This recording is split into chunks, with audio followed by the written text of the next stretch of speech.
Ternyata tidak hanya Caimin, Anies pun dipanggil oleh Pak Prabowo Subianto. Dan inilah pernyataan Anies Mata yang ditanya wartawan. Dari Bapak Presiden sebagai Wakil Menteri Luar Negeri, dan kemungkinan besar sebagian besar pekerjaannya untuk dunia Islam. Ini pertemuan pertama dengan Pak Prabowo, Pak sebelumnya sudah diajak Pak untuk bergabung. Oh, sudah ada pembicaraan. Ikut tanda tangan Fakta Integritas juga kah? Sudah. Itulah Anies Mata yang dipanggil Prabowo Subianto untuk membantu mengurusi masalah dunia Islam begitu ya.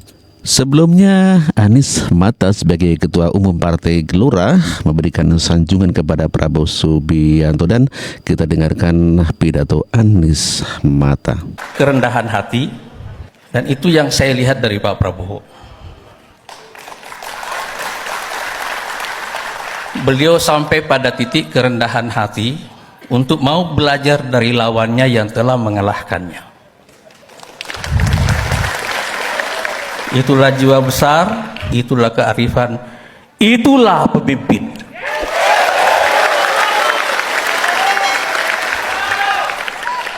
Dan itu yang membuatnya sekarang saya mendukung beliau kembali.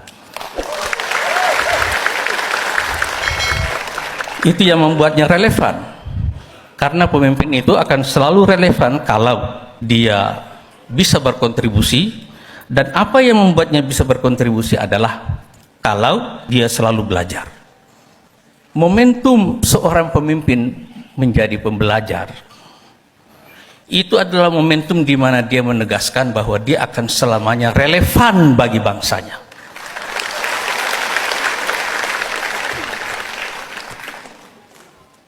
Tapi Pak Prabowo, saya boleh minta izin sedikit? Saya mau minum dulu sedikit Pak. Karena ada yang mau saya sampaikan, tapi saya mau cerita ini saya sampaikan dengan tenang.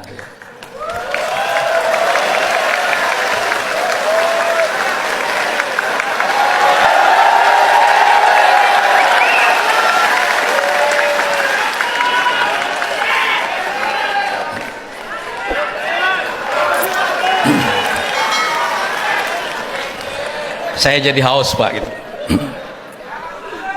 Cerita Pak Prabowo bersama Pak Jokowi ini mengingatkan saya cerita tentang seorang pemimpin besar dalam sejarah Islam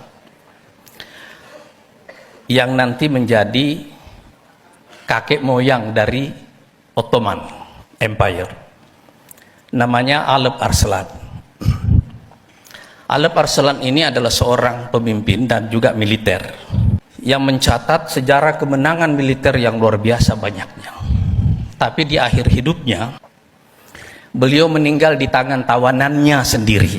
Orang yang sudah ditawan sama dia, memprovokasi Alep Arslan dan mengatakan, kamu pengecut, kamu mengalahkan saya dengan pasukanmu, tapi kalau kamu berani, ayo kita duel.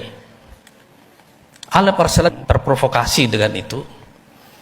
Lalu beliau mendekati orang ini, namanya Yusuf Al-Khawarizmi. Lalu tiba-tiba orang ini menikamnya, karena ternyata walaupun dirantai tapi dia bawa pisau. 4 hari kemudian Alep Arslan meninggal. Sebelum meninggal, beliau bertanya kepada dirinya sendiri, kenapa bisa dia dibunuh oleh tawanannya? Kalau dibunuh dalam pertempuran itu oke gitu ya. Tapi dibunuh oleh tawanannya sendiri, kenapa bisa? Kenapa bisa? Itu yang dia tanyakan itu. Jadi beliau merenung dan sampai pada kesimpulan begini. Sebabnya adalah, menurut beliau, ini pengakuannya sebelum wafat, setelah begitu banyak kemenangan, beliau mengumpulkan pasukannya di Samarkand, sekarang Uzbekistan, dan pasukannya itu saking besarnya, saking banyaknya, dia tidak bisa lihat ujungnya. Tiba-tiba di dalam hati, dia tidak bicara. Waktu dia berdiri di depan pasukannya itu, dia tidak bicara. Tetapi tiba-tiba muncul, terbersit dalam hatinya pikiran, kira-kira siapa lagi yang bisa mengalahkan saya gitu loh. Kata Alep Arslan, bisikan hati ini yang membuat Allah mempermalukan saya dengan cara saya dibunuh oleh orang yang sudah saya tawan sendiri. Jadi beliau mengatakan untuk itu saya beristighfar kepada Allah. Pemimpin ini sudah akan wafat dan akan dicatat. Hari-hari ini rakyat Turki memperingati perang yang dipimpin oleh beliau hari-hari sekarang ini. Namanya Perang Malazgirt. Tapi beliau menyatakan itu. Akhirnya beliau beristighfar, bersyahadat, lalu meninggal.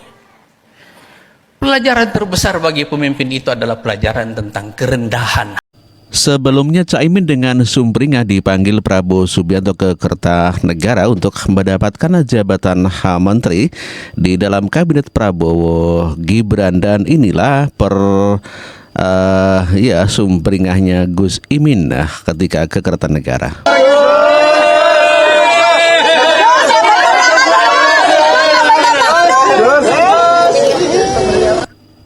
Dan inilah pernyataan Caimin ketika ditanyai wartawan mendapatkan jatah menteri apa ya. Kita dengarkan ya. Saya diundang Pak Presiden terpilih, Pak Prabowo, untuk menyampaikan bahwa seperti yang beliau telah sampaikan berkali-kali di acara-acara PKB, di berbagai pertemuan, menyampaikan bahwa beliau akan mengajak semuanya untuk bersama-sama mensukseskan pemerintahan 5 tahun yang akan datang. Tentu sejak Pak Prabowo habis ditetapkan oleh KPU, langsung datang ke kantor PKB, lalu hadir di dalam acara-acara PKB. Tentu ajakan itu buat PKB sebuah penghormatan yang sangat penting untuk bersama-sama seperti niat PKB, kemaslahatan, kebaikan dan kesuksesan pembangunan pemerintah yang akan datang. Dengan hari ini diundang berarti PKB akan memperkuat